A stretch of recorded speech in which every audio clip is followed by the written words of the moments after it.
Deus não rejeita a oração. Oração é alimento.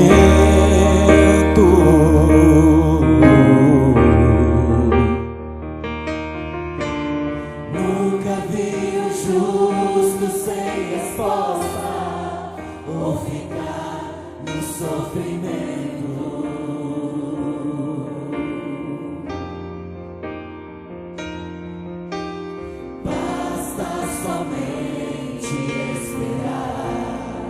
O que Deus irá fazer.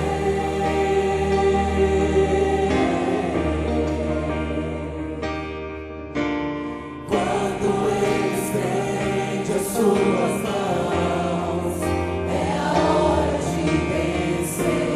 Então louve, simplesmente louve. Tá chorando, louve.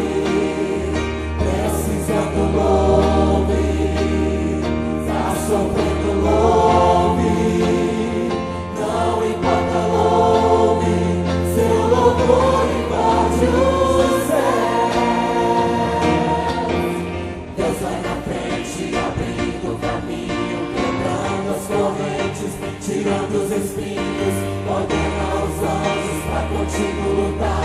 Ele abre as portas pra ninguém mais fechar. Ele trabalha pra quem nele confia. Caminha contigo de noite ou de dia. Erga suas mãos, sua bênção chegou. Comece a cantar com muito louvor, com muito louvor, com muito louvor, com muito louvor.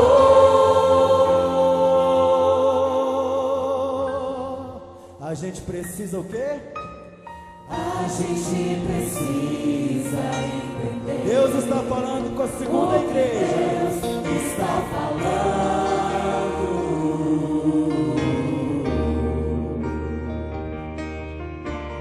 Quando Ele fica em silêncio, é porque está trabalhando.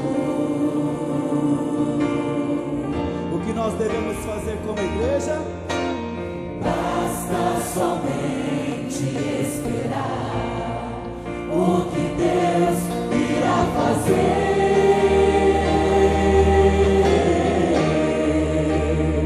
Aleluia! Quando Ele estende as suas mãos, é a hora de vencer. Então louve, meu irmão, então louve, simplesmente louve. Tá chorando, louve. Precisando, louve. Tá sofrendo, louve. Não importa, louve. Seu louvor invade os céus. Deus vai na frente, abrindo o caminho, quebrando as correntes, tirando os espinhos, ordena os anjos pra contigo lutar. Ele abre as portas pra ninguém mais fechar. Ele trabalha pra o que nele confia. Caminha contigo de noite ou de dia. Erga suas mãos, sua bênção chegou. Comece a cantar com muito louvor, com muito louvor, com muito louvor, com muito louvor, com muito louvor, com muito louvor, com muito louvor, com muito louvor, com muito louvor.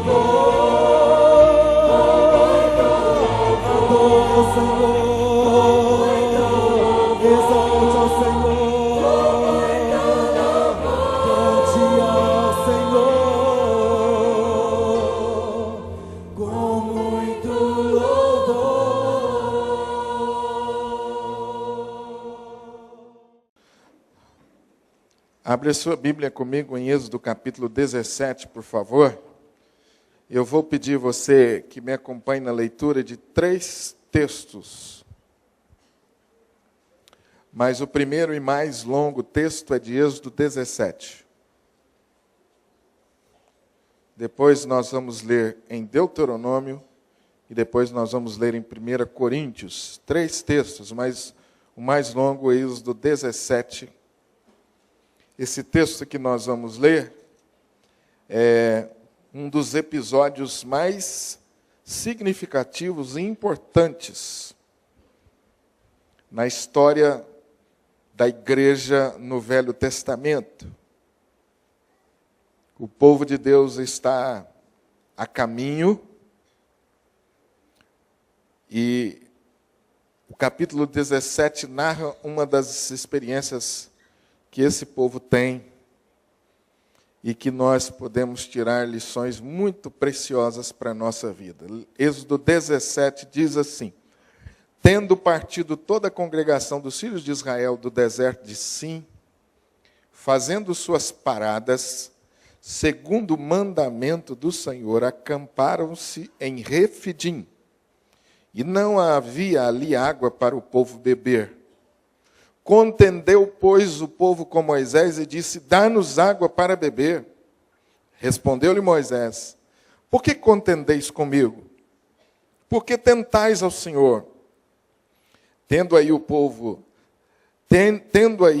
sede de água, murmurou contra Moisés e disse: por que nos fizeste subir do Egito para nos matares de sede, a nós, a nossos filhos e a nossos rebanhos? Então clamou Moisés ao Senhor: que farei a este povo? Só lhe resta apedrejar-me. Respondeu o Senhor a Moisés: passa diante do povo e toma contigo alguns dos anciãos de Israel, leva contigo em mão o bordão com que feriste o rio e vai. Eis que estarei ali diante de ti sobre a rocha em Horebe. Ferirás a rocha e dela sairá água, e o povo beberá. Moisés assim o fez na presença dos anciãos de Israel. E chamou o nome daquele lugar Massá e Meribá, por causa da contenda dos filhos de Israel, e porque tentaram ao Senhor, dizendo: está o Senhor no meio de nós ou não?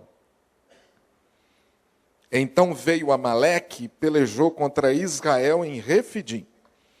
Com isso ordenou Moisés a Josué: escolhe-nos homens e sai a peleja contra Amaleque. Amanhã estarei eu em cima do outeiro, e o bordão de Deus estará na minha mão. Fez Josué como Moisés lhe dissera, e pelejou contra Amaleque. Moisés, porém, Arão e Hur subiram ao cimo do outeiro. Quando Moisés levantava a mão, Israel prevalecia. Quando, porém, ele abaixava a mão, prevalecia Amaleque. Ora, as mãos de Moisés eram pesadas, por isso tomaram a pedra e a puseram por baixo dele, e ele nela se assentou. Arão e Hur sustentavam-lhes as mãos, um de um lado e outro de outro. Assim lhe ficaram as mãos firmes até o pôr do sol. E Josué desbaratou Amaleque e a seu povo a fio da espada. Então disse o Senhor a Moisés: escreve isto para a memória num livro e repete-o a Josué, porque eu hei de riscar totalmente a memória de Amaleque de debaixo do céu. E Moisés edificou um altar e lhe chamou: o Senhor é minha bandeira. E disse: porquanto o Senhor jurou, haverá guerra do Senhor contra Amaleque de geração em geração. Eu quero que você guarde na sua memória, por favor, nessa história, o versículo de número 14. Então disse o Senhor a Moisés: escreve isto para memória. Escreve isto para memória num livro e repete-o a Josué. Agora eu vou pedir a você para ir para Deuteronômio capítulo 25.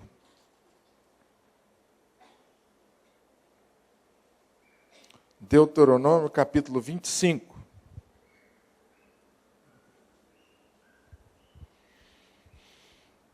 Eu vou fazer uma pergunta para você depois da leitura desse texto. Não é uma pergunta difícil, por isso eu queria que você prestasse bastante atenção. Isso é para nos ajudar a entender melhor o texto.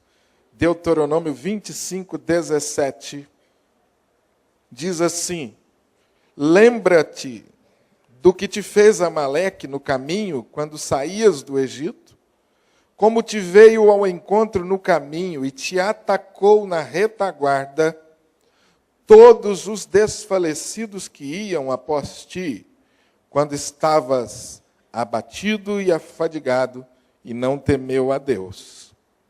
Quando, pois, o Senhor teu Deus te houver dado sossego de todos os teus inimigos em redor, na terra que o Senhor teu Deus te dá por herança, para possuíres, apagarás a memória de Amaleque de debaixo do céu, e não te esqueça. Então eu quero que você agora guarde o versículo 17. Lembra-te do que te fez Amaleque. Agora você vai dar um salto lá para 1 Coríntios. 1 Coríntios capítulo 11. Versículo 23. Esse texto é o texto conhecido, onde encontramos a instrução para a celebração da ceia, que vamos fazer daqui a pouco.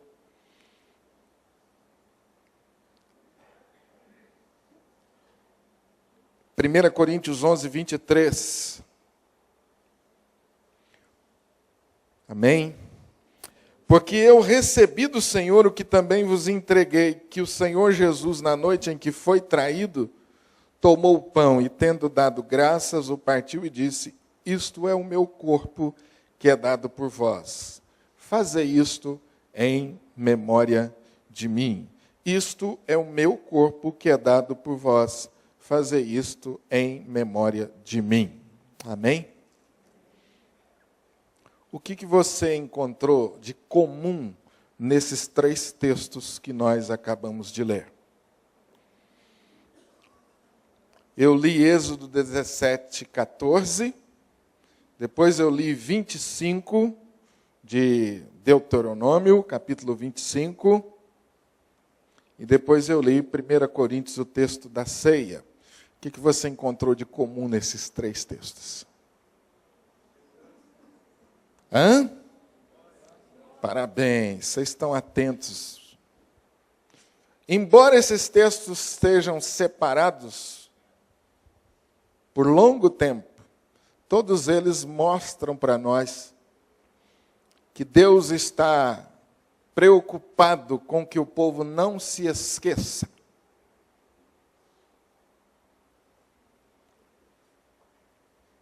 Todos os três textos há uma ênfase. Quando Deus fala, Ele coloca ênfase, chamando atenção para aquilo que Ele considera mais importante. Depois do que ocorreu no capítulo 17 de Êxodo, conforme acabamos de ler, vários pequenos eventos,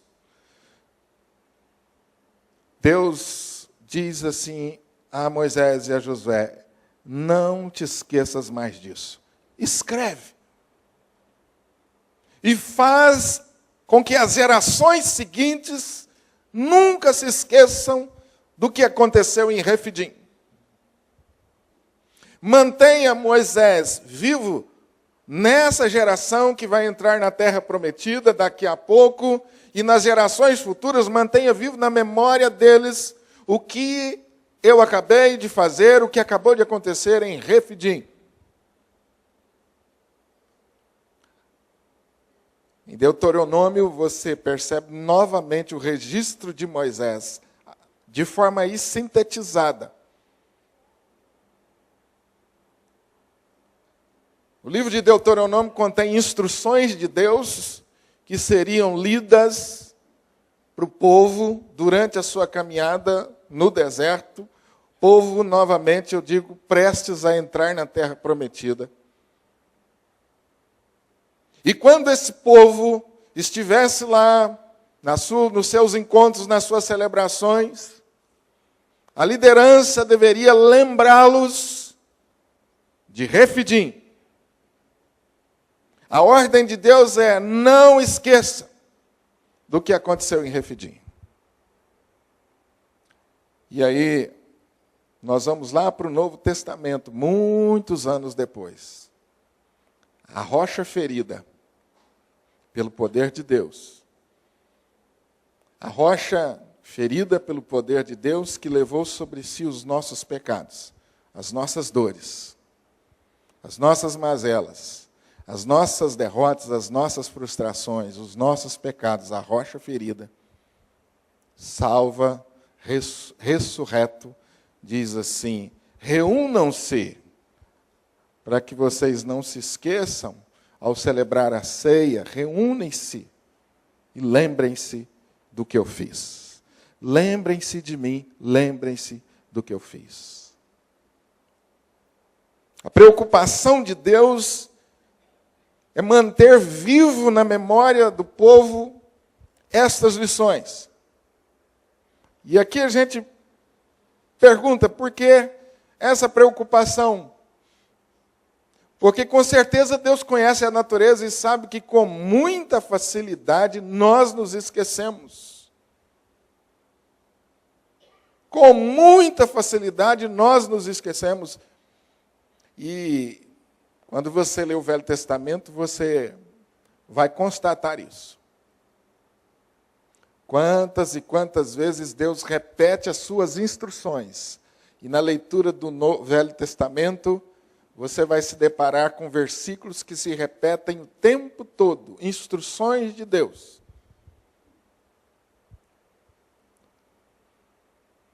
E Deus, então, ao orientar a sua igreja, Ele diz: quando vocês se reúnem celebrar a ceia, façam isso em memória de mim.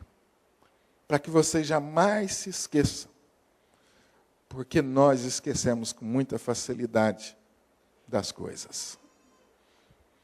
A pergunta que nós precisamos fazer para esse texto, tendo em vista isso, é o que nós não podemos esquecer como igreja. O que precisa estar vivo na minha memória? Com o que eu preciso me preocupar diariamente? E nós vivemos num tempo de muitas informações, um tempo em que a informação tem um poder extraordinário e também ela corre e chega até nós numa velocidade extraordinária, informações de todos os lados. Mas o que eu, como igreja, não posso esquecer? O tempo passa, vêm as modernidades, tantas coisas mudam com o tempo, mas tem algumas coisas que nós, como igreja, não podemos esquecer. Você, como crente dedicado e fiel, não pode se esquecer. Que coisas são essas? Por favor, olhe para o texto. Em primeiro lugar, capítulo 17. Diz que esse povo partiu do deserto de Sim para um lugar, segundo o mandamento do Senhor. Esse lugar é Refidim. Acamparam-se em Refidim. Eles saíram do deserto de Sim e foram para Refidim, sob a ordem do Senhor. Mas o que tem de interessante nesse texto? É que eles partiram do deserto de Sim para um lugar onde não havia água. E eles foram para Refidim, o lugar onde não havia água, por ordem do Senhor. Moisés e seu povo não estão aqui em desobediência, pelo menos dessa vez não. Eles estão zelosos, eles estão obedecendo, fizeram exatamente o que Deus mandou. Mas para onde Deus mandou esse povo? Para onde Deus conduziu esse povo? Para o lugar onde não havia água. É muito fácil a gente ceder, obedecer a direção de Deus quando Ele nos leva para o oásis, para aquilo que a gente chama, para o lugar da bênção. Mas como é difícil para nós, como crentes, persistirmos em obedecer a Deus quando falta água, quando falta pão, quando há carência. Eventualmente, Deus nos conduz para o lugar que falta água, porque Ele é Senhor. E porque Ele sabe de todas as coisas, dos nossos caminhos, dos nossos descaminhos. Porque o nosso Deus é um Deus que tem controle absoluto sobre tudo que acontece na nossa vida.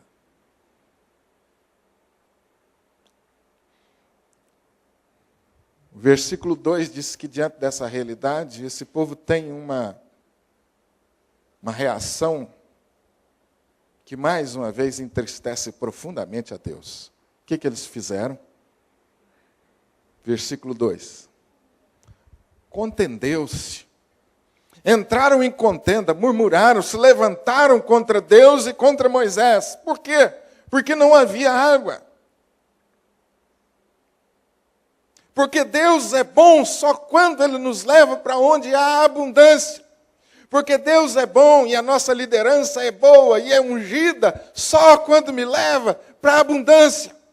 Mas quando Deus me faz eventualmente sentir carências, quando Deus me leva para o lugar do sofrimento, da tristeza, será que ainda eu continuo confiando em Deus?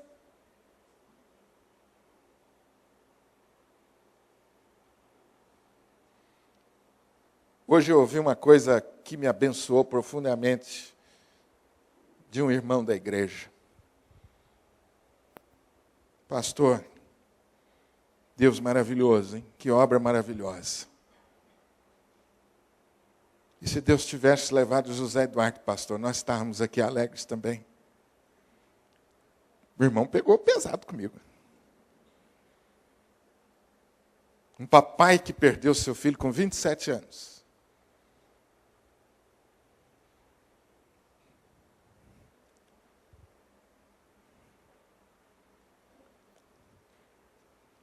Vocês sabem por que nós, às vezes, sofremos tanto? Porque nós insistimos em permanecer na infância espiritual.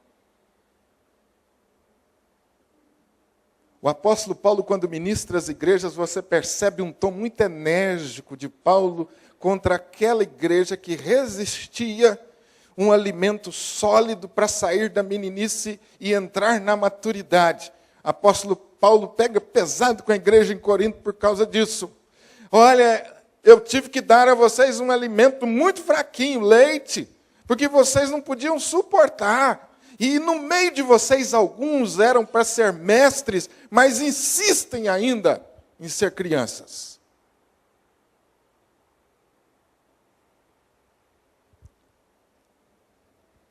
Como que você se comporta quando Deus leva você para lugar que não tem água?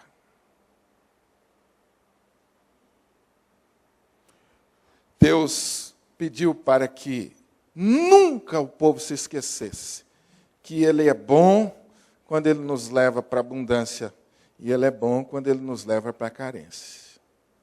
Ele é o mesmo Deus, fiel, todo-poderoso, amoroso, quando Ele nos leva para a vitória, e Ele é o mesmo Deus quando nos conduz para a derrota.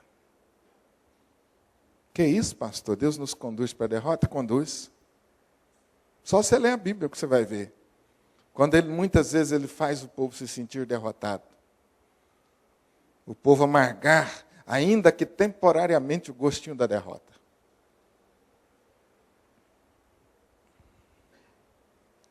Irmãos, eu não tenho a menor dúvida de que toda e qualquer ação de Deus na vida de uma igreja, na vida de um crente, é para levar esse crente para a maturidade. Eu não tenho a menor dúvida disso. De que se é algo que Deus faz constantemente na minha vida, é me trazer para o lugar da intimidade, da maior dependência com Ele.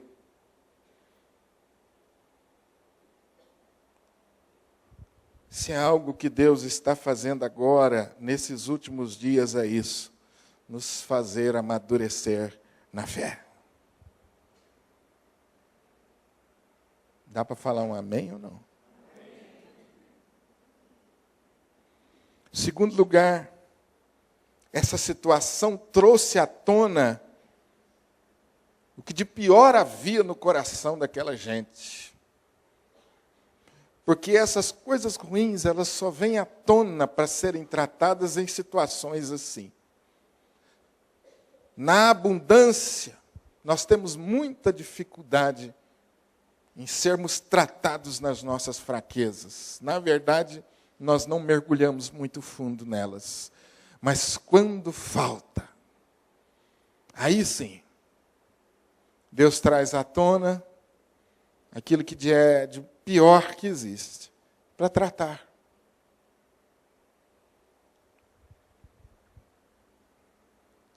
O texto nos diz que, na direção de Deus, na liderança de Moisés, passo a passo esse povo foi conduzido novamente para um exercício de fé. Deus ordenou que Moisés levasse esse povo diante da rocha em Horebe. E a ordem de Deus é: Moisés, você vai ferir a rocha, dela sairá água, e o povo beberá. Porque a despeito da fraqueza desse povo, a despeito da persistência desse povo em não confiar, a misericórdia de Deus é maior. E apesar de tudo isso, Deus faz brotar água da rocha. A rocha em Horebe é símbolo de Jesus. Jesus é a rocha. A rocha de onde provém o nosso sustento. É a água que mata a nossa sede, é o pão que mata a nossa fome. Essa rocha foi ferida com a vara que simboliza o poder de Deus. A vara que estava nas mãos de Moisés desde o início, simbolizando o poder. A rocha foi ferida com o poder de Deus, assim como Jesus foi ferido pelo poder de Deus na cruz.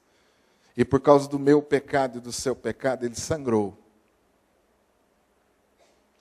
E por causa da morte e ressurreição de Cristo Jesus, a rocha é que nós temos a água viva que mata a nossa sede.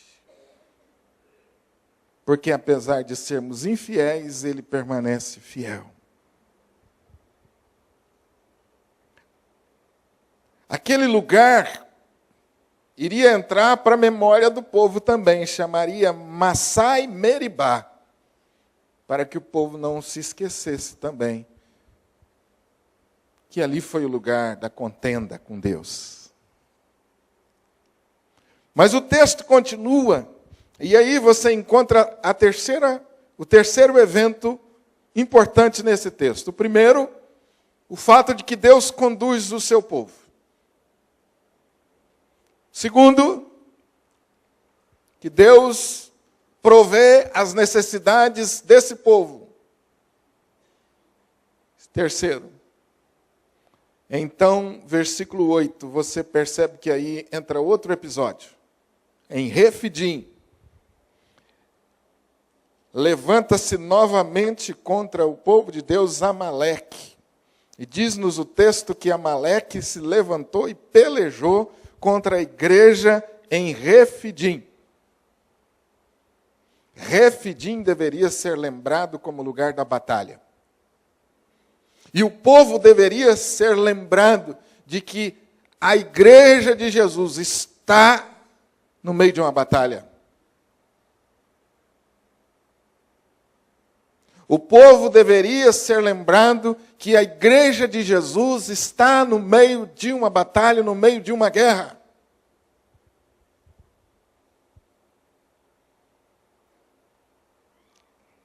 O texto nos diz que, diante daquela batalha, Moisés ordena a Josué que escolha homens habilitados e saia à peleja.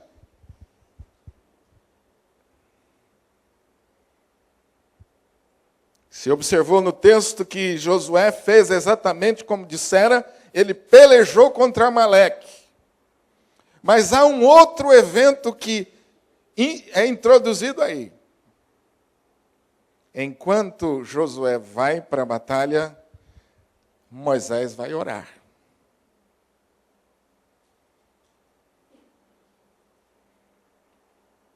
Porque essas duas coisas a igreja não pode se esquecer. Primeiro, que até a volta do nosso Senhor Jesus Cristo, e você percebe isso no versículo 16, que haverá guerra do Senhor contra Amaleque, de geração em geração. Deus está dizendo para o povo, olha, essa guerra não vai acabar.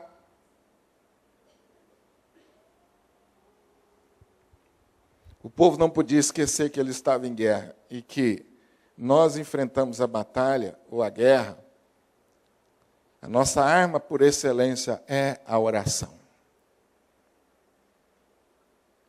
O texto nos diz aqui, de uma forma tão bonita, a gente representa esse texto nos nossos teatros, que Moisés e Arão e Ur subiram ao cimo do outeiro, e Moisés levantava a mão, e enquanto Moisés estava com as mãos levantadas orando, o que acontecia, igreja? Israel prevalecia. Porque enquanto Deus encontra gente fiel, dedicada à oração, a igreja prevalece.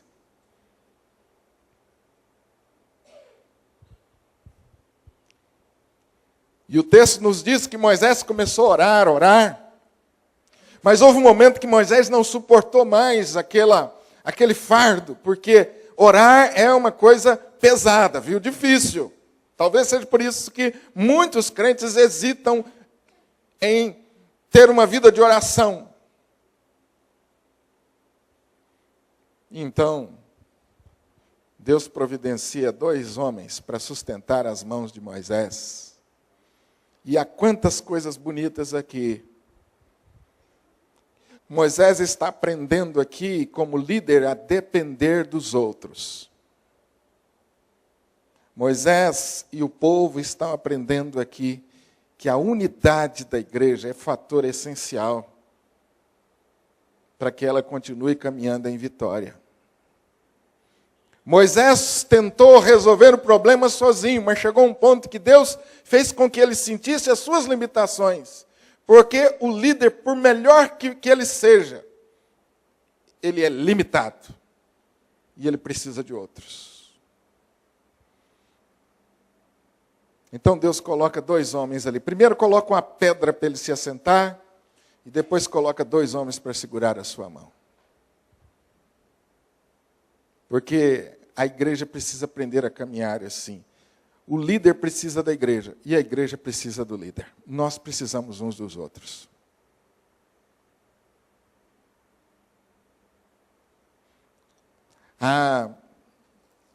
Aqui, a história da igreja nos mostra que a maioria das vezes que o povo de Israel fracassou e que a igreja fracassou até os dias de hoje, você vai perceber que estão ligados à negligência destas coisas.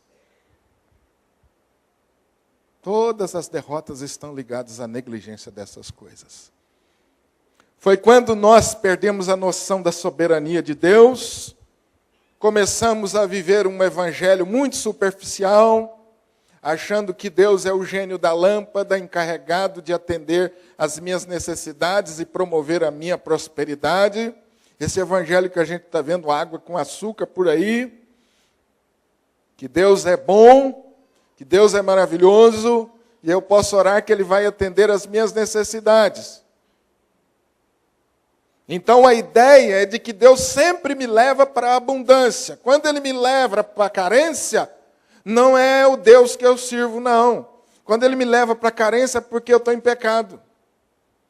Esse é o evangelho que nós estamos vindo aí, queridos. Um evangelho adulterado. Que torna a igreja fraca.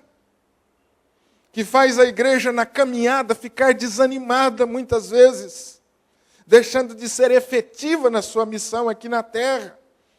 E acaba perdendo a sua função, a sua missão de salgar. É por causa desse evangelho. Mas quando o crente entende que Deus dirige a vida dele soberanamente em toda e qualquer circunstância, ele persiste em confiar a Deus, mesmo quando as coisas não vão bem, mesmo quando há falta. Esse crente sai de um nível de mediocridade para um nível de vida excelente com Deus.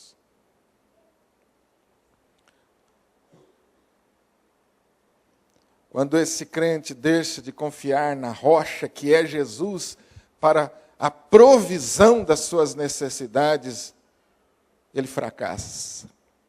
Quando esse crente ou quando essa igreja perde a visão de que ela está no meio de uma batalha espiritual, ela começa a perder a guerra. O apóstolo Paulo gasta vários textos, vários versículos, mas pelo menos em Efésios você tem um capítulo inteiro. E Paulo dizendo, igreja, a nossa luta não é contra sangue nem carne. E aqui eu vou, de certa forma, interpretar o texto para você entender e aplicá-lo. Paulo está dizendo, olha, parem de brigar uns com os outros, porque a luta de vocês não é um contra o outro. A luta de vocês é contra os principados e potestades. Porque quando nós brigamos uns com os outros, nós perdemos de vista quem é de fato nosso inimigo. E aí o nosso inimigo tem toda a chance possível.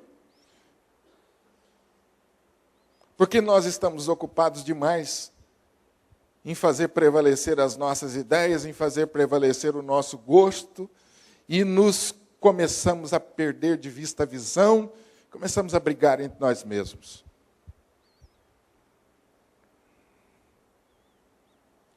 Nós esquecemos quem de fato é o nosso inimigo. Paulo disse que a nossa luta não é contra sangue nem carne, não é contra o homem, não é contra uns contra os outros, mas é contra os principados e potestades. Nós estamos numa guerra espiritual. A Bíblia diz também, na palavra do apóstolo Pedro, que esse inimigo nosso, ele não descansa 24 horas por dia, ele anda ao nosso redor, esperando uma única brecha para nos derrubar. E às vezes, esse evangelho água com açúcar que a gente acaba ouvindo, nos faz viver nesse mundo como se nós estivéssemos de passeio.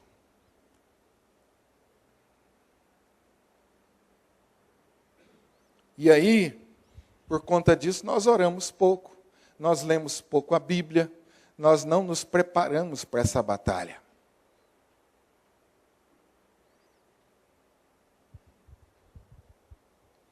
Alguém me disse para mim, pastor, eu achei aquela oração que você abriu o culto domingo, uma oração muito forte, muito pesada. O senhor repreendeu a ação do maligno.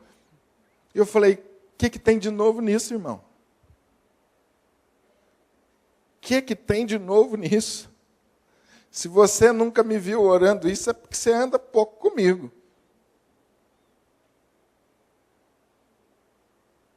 Eu estava falando com a junta diaconal que nós, às vezes, como crentes, nós somos muito inocentes nessa batalha.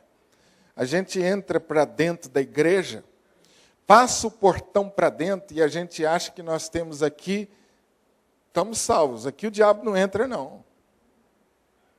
Pode ficar tranquilo, o diabo não entra aqui, não. Estamos salvos, tranquilo, relaxa. De vez em quando eu vejo um crente escandalizado porque ele esqueceu a carteira ou o celular na igreja e alguém levou. Eu não sabia que na igreja tinha ladrão, não. Eu falei, então se acorda, filho. Então se acorda. Você acha que na igreja não entra ladrão? Você acha que aqui nós não vamos ter problema? A Bíblia diz lá no livro de Jó, depois você confere, que no dia que Jó foi cultuar a Deus, intercedendo pelos seus filhos, sabe quem foi com ele no culto? Quem? O diabo foi com ele no culto.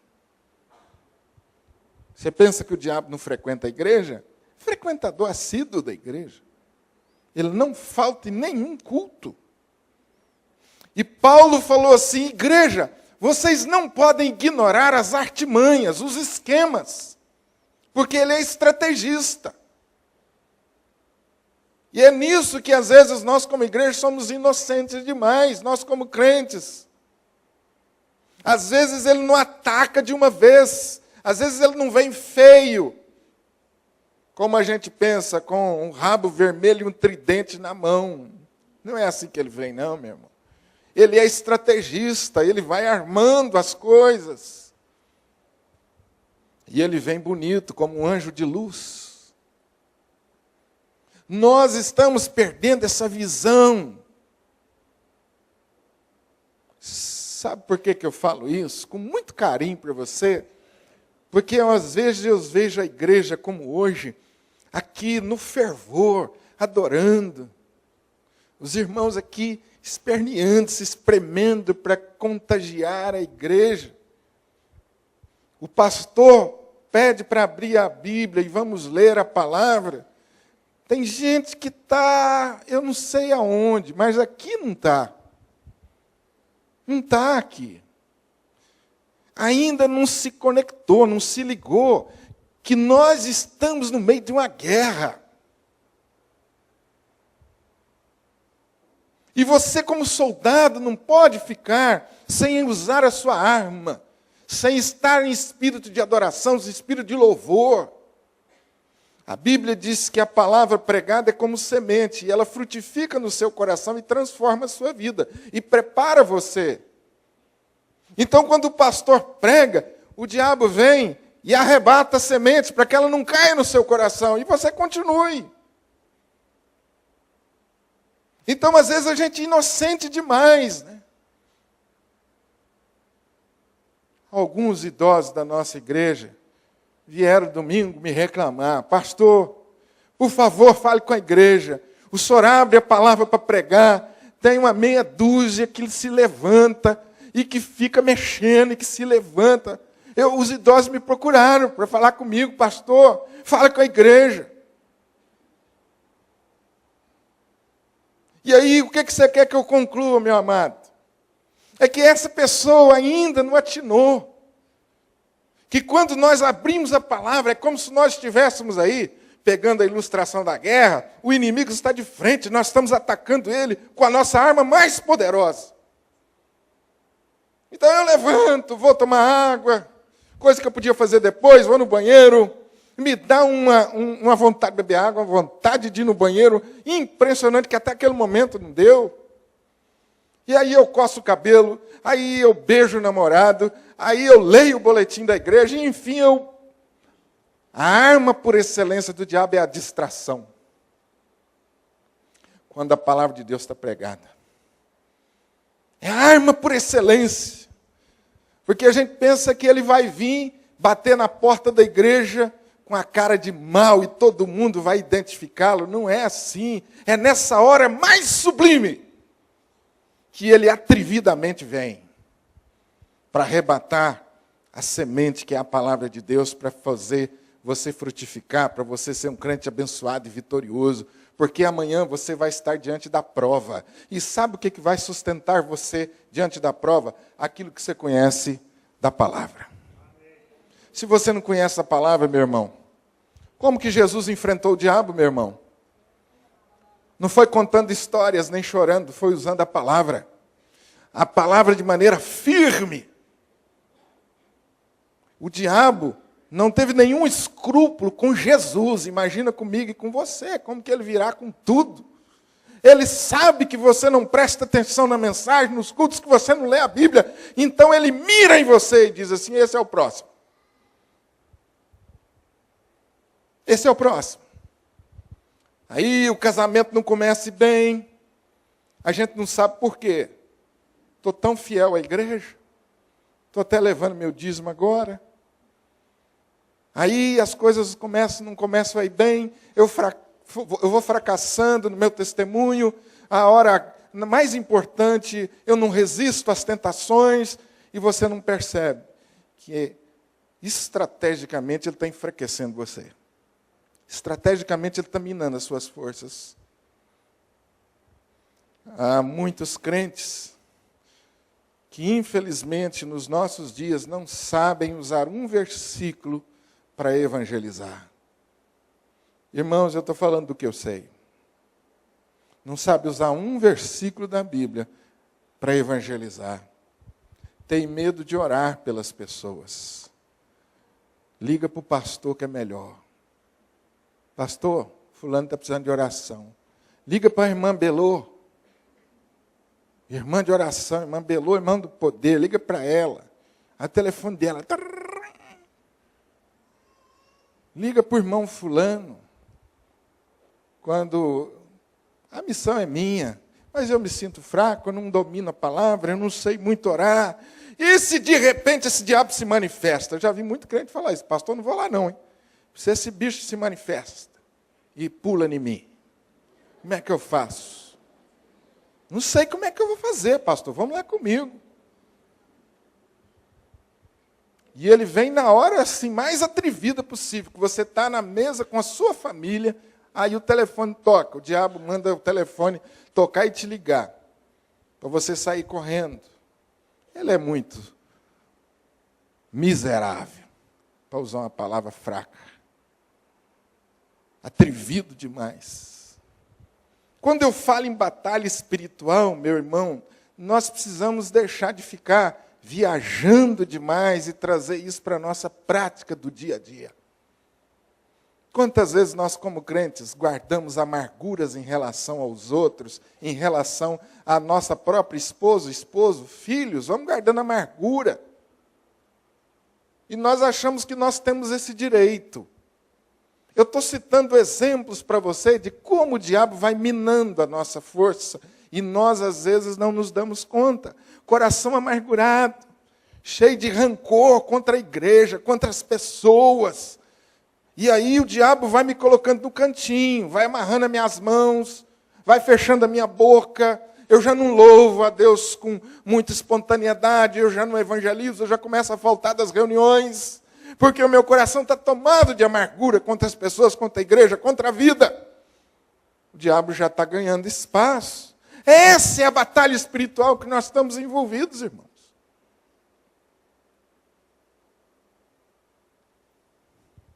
E aí a gente quer entender por que tem algumas pessoas que começam muito bem na igreja e depois vão se esfriando na fé e acabam deixando a comunhão da igreja. Quero mostrar para você uma coisa que talvez tenha passado desapercebido na leitura do texto. Então eu vou pedir você para abrir Deuteronômio de novo, porque isso é tão importante que Deus nos pediu para não esquecer. Quando Amaleque, representando toda a ação do maligno contra a igreja, veio batalhar contra a igreja, quem foi que Amaleque alcançou primeiro? Versículo 18. Eu li esse texto e muitas vezes passou desapercebido. Como te veio ao encontro, versículo 25, 18 de Deuteronômio, quando te veio ao encontro no caminho e atacou aonde? Na retaguarda. E ele ganhou quem? Venceu os desfalecidos, ou aqueles que ficaram para trás, porque não conseguiram acompanhar o rebanho. Aqueles que foram ficando desgarrados porque estavam cansados. Foram esses que Amaleque conseguiu vencer. Cuidado para você não ficar para trás, meu irmão. Cuidado para você não ficar para trás. Cuidado para você não caminhar na retaguarda da igreja. Você sabe o que eu estou falando, né? Amém? Quando a gente vai se esfriando e vai lá para trás, quando a gente deixa de participar ativamente e começa a virar espectador, consumidor exigente. Essa é a palavra mais moderna. Quando o crente vai deixando de ser aquele participante ativo na obra e se torna consumidor exigente. Ele vem na igreja e ele senta na igreja, coloca um guardanapo e faz assim: pastor, coloca na minha boquinha aí, vai. um alimento gostoso, sólido. Capricha aí, pastor. Porque senão eu vou chegar lá em casa, vou ligar a televisão e vou assistir os outros. Capricha aí, pastor, senão domingo que vem eu não estou aqui não. Eu vou lá para outra igreja, que lá o cara é bom. Capricha aí, Júlio. Capricha aí, conjunto. Porque tem uma igreja tal e tal e tal, que o louvor lá é melhor, hein? Capricha aí, porque senão domingo eu não estou aqui não. Capricha aí, pastor. Me alimenta. Consumidor exigente. Com o passar do tempo, você vai ficando para trás. Sabe o que eu acho maravilhoso nesse texto? É que Moisés mandou Josué ir para a batalha para buscar os que ficaram para trás. Amém? Eita, Josué é maravilhoso, Moisés. Tem uma turma que ficou para trás. Josué, organiza os melhores e vai atrás deles, salvá-los. Isso é a igreja. Ao mesmo tempo que eu exorto você com relação a não ficar para trás, eu preciso entender que é minha responsabilidade te ajudar. E nós precisamos entender isso. Aqueles que se julgam muito fortes e muito capazes. Voltando lá para Êxodo, para a gente completar. E Moisés edificou um altar e lhe chamou: o Senhor é a minha bandeira. Porque Josué desbaratou Amaleque e a seu povo a fio da espada.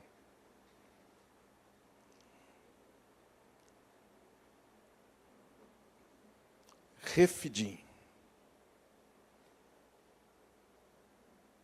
Eu queria terminar dizendo para você, em primeiro lugar, nós estamos em Refidim. Um deserto onde o inimigo nos ataca. Nós somos um corpo, precisamos uns dos outros. Precisamos ajudar os que estão cansados. Por causa de Jesus, pelo que Ele fez na cruz, é que nós podemos levantar altares de gratidão. O Senhor é a nossa bandeira. Hoje à noite, mais uma vez, nós vamos celebrar que o Senhor nos fez vencer. Que é por causa do Senhor que nós estamos essa noite tão alegres, com mais essa vitória que Deus nos deu. Mas não se esqueça, nós estamos em guerra, nós continuamos em guerra. Não se esqueça, daqui um mês, menos de um mês, o José Eduardo vai estar correndo aí já. Não podemos esquecer. Quem sabe a gente podia colocar um nome naquela janela, que a janela vai chamar Refidim. Getúlio? Janela vai chamar Refidim. Para que todas as vezes que a gente entrar ali, a gente nunca mais se esqueça. Que nós precisamos orar mais. Como estava bonito o culto quarta-feira. Belosi, se prepara que a próxima vigília vai estar lotado. Porque a gente, às vezes, tem ficado triste e inventando um punhado de desculpa aqui para quem está faltando. Aí eu encontro com o irmão, senti sua falta, pastor, estava ocupado demais. Pastor, estava cansado demais. Então tá, domingo, próximo mês tem, meu irmão, vigília, tá bom. Meu irmão, senti de novo sua ausência, pastor, cansado demais. Pastor, estava ocupado demais, e vai entrando mês, e sai mês, e termina o ano, e aquele irmão, não vejo ele de jeito nenhum na vigília, ele nunca tem tempo. Nós não podemos esquecer, meus irmãos, essa lição. Nós precisamos orar mais. Essa é a arma que Deus concedeu a nós nessa batalha. Orar nos faz depender de Deus, nos faz lembrar quem nós somos, afasta a vaidade, afasta o orgulho, a soberba dos nossos corações. Quando o crente ora, ele se submete a Deus, Deus trata com ele. Nós não podemos parar de orar. Lembre-se de orar pelos seus líderes. O Moisés precisou de alguém para sustentar a mão dele.